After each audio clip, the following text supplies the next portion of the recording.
messieurs les élus, mesdames, messieurs, chers amis, je vais laisser finir le générique. Donc je suis là effectivement en tant que président du nouveau centre, mais aujourd'hui nous avons une actualité, les centristes. Cette actualité s'appelle l'UDI. Et l'UDI, pour vous la situer très rapidement, c'est une construction très récente puisqu'elle date du 21 octobre 2012, c'est-à-dire moins de 2 mois. Et cette UDI se construit, parce qu'elle n'est pas tout à fait construite, elle sera définitivement construite au mois de mars-avril 2013. Cette UDI se construit derrière Jean-Louis Borloo et en associant un certain nombre de partis centristes, mais je vais revenir sur le sujet. Aujourd'hui, l'UDI, et en tout cas la déclinaison départementale, l'UDI, c'est l'association de l'Alliance centriste, dont Daniel Versier est le président. C'est également le Centre national des indépendants et paysans, dont Fabrice Pecker, qui est le maire adjoint de Valère, en est le président. C'est également Force européenne démocrate, dont le représentant départemental est Joseph Francis. C'est également la gauche moderne, dont le représentant est Christian Bréban. C'est également... François Bréban. Et c'est également donc le nouveau centre dont je suis le président départemental. Donc l'ensemble de ces forces qui étaient relativement dispersées, sont en train de constituer l'Union des démocrates indépendants. Et dans cette actualité, par rapport à ce qui se fait au niveau national, nous sommes, nous, en train également, départementalement, de constituer ce qui est dans un premier temps une coordination provisoire. Et cette coordination provisoire vient d'être attribuée à Robert Lecouq, qui est le président du Parti radical, qui est une des composantes de l'UDI, qui est donc le coordinateur départemental et porte-parole de l'UDI au niveau départemental. Donc nous sommes dans un dispositif de construction, et ce dispositif de construction, nous en avions besoin que l'UDI puisse exister. Puisqu'on parle systématiquement de centre, mais l'UDI, ce n'est pas que le centre. C'est effectivement le centre, c'est le centre droit, c'est le centre gauche, mais c'est également les démocrates chrétiens et les libéraux. L'ensemble de ces composantes constitue aujourd'hui un parti qui a la vocation de venir occuper un espace qui était laissé disponible. Un espace où nous avions des électeurs qui étaient en errance. Et cet espace, il était utile, et il est utile pour l'avenir. Et vous allez voir qu'il est utile de l'occuper, puisque demain, en occupant cet espace, et avec notre allié incontournable, qui est l'UMP, notre seul et unique allié est l'UMP, puisque nous sommes des centristes de droite, nous allons constituer les futures forces de demain qui allons pouvoir reconquérir petit à petit nos territoires, mais qui demain également allons être une force d'opposition et demain une force de majorité pour notre pays, ce dont nous avons besoin. Ce que je tiens à préciser, et je le confirme aujourd'hui, par rapport à ce qui se passe à l'UMP, il se dit beaucoup de choses. La presse se fait un malin plaisir de mettre en avant ce qui se passe, l'épiphénomène qui se passe actuellement chez vous. Cet épiphénomène, pour ce qui nous concerne, on ne s'en réjouit pas. Nous avons besoin d'une UMP forte, nous avons besoin d'une UMP qui soit soudée, et nous avons besoin de ce partenariat avec l'UMP. Nous voulons cette solidité chez vous. Cette solidité, nous sommes en train de la constituer chez nous. Nous avons absolument besoin de cette unicité qui va se faire entre la droite et le centre droit pour nos prochaines batailles. Et à ce titre, je crois qu'il y a des choses qui vont s'en dire, mais je préfère le dire. On a toujours considéré que le centre était mou, que le centre n'avait pas d'odeur, n'avait pas de goût, était sans saveur. Nous, ce que nous souhaitons, c'est un centre qui appelle un chat. Nous, au centre, nous sommes pour l'Europe.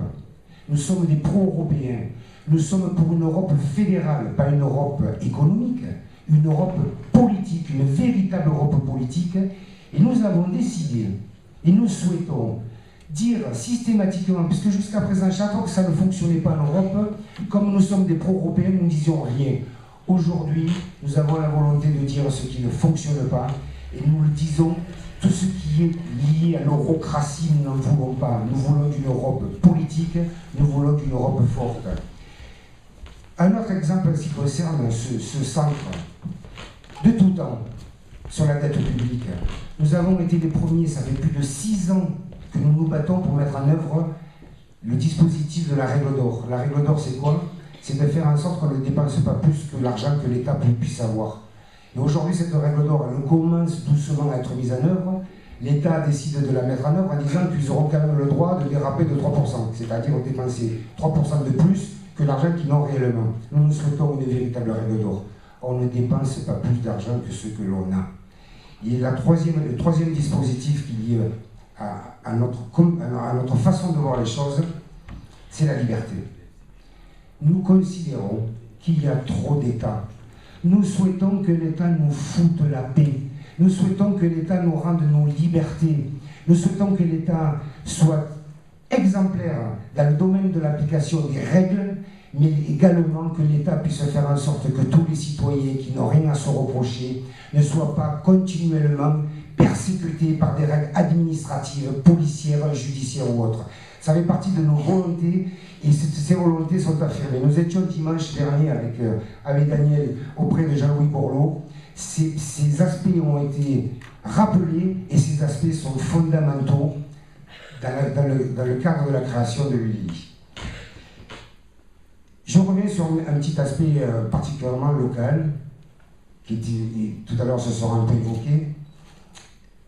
Nous ne sommes pas là pour faire de la division. Parce qu'il s'est dit, si l'UDI se crée, on va repartir sur les guéguerres que l'on a pu connaître entre les uns et les autres. Moi je dis que la gauche a pour adversaire la gauche. Non, pardon, la gauche a pour adversaire la droite. J'ai inversé, excusez-moi, j'ai anticipé mon propos. La droite, ça m'est toujours pris à la droite. Ça suffit. Notre adversaire, que ce soit à droite ou au centre droit, notre adversaire, c'est la gauche et exclusivement la gauche. Et nous avons la volonté pour les prochaines échéances locales, comme nous l'avons démontré pour les élections cantonales et comme nous l'avons démontré pour les élections législatives, de mettre en œuvre tous les dispositifs nécessaires de façon à ce que nous puissions avoir des candidats uniques, des candidats d'union, et que systématiquement, que ce soit dans les municipalités pour 2014, ou que ce soit pour les cantonales ou les régionales de 2015, que nous puissions mettre en œuvre des dispositifs qui fassent en sorte que nous puissions reconquérir nos territoires, parce que nous avons besoin de reconquérir nos territoires. Voilà le chapeau que je voulais préciser. Donc demain, le nouveau centre continuera à exister, mais demain, on ne vous parlera que de l'UDI, parce que tous ensemble, les centristes, les libéraux, les démocrates et les démocrates sociaux, nous sommes en train de constituer l'UDI. Et pour un aspect tout à fait local, pour appeler un chat, je lis la presse, moi aussi. Et lorsque je lis la presse, lorsque je m'aperçois qu'un Bourquin qui est condamné à 2 mois de prison pour favoritisme sur les marchés publics fait un petit encart dans la presse, que le Bourquin,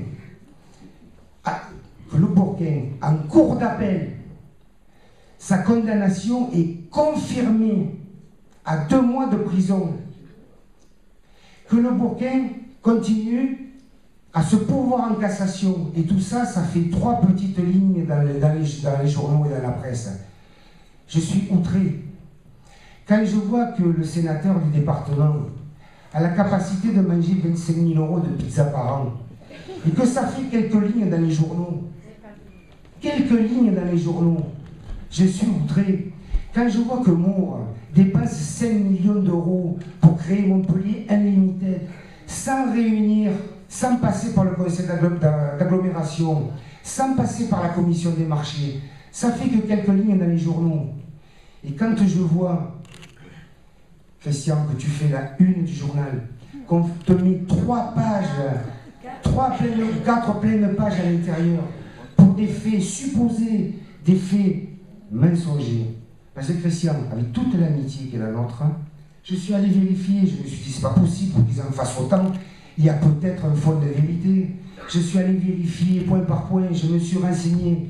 Je trouve que ce qu'on t'a fait, Christian, c'est odieux, c'est prodigieusement odieux. Et Christian, je te le dis, tu as toute mon amitié, tu as toute ma confiance.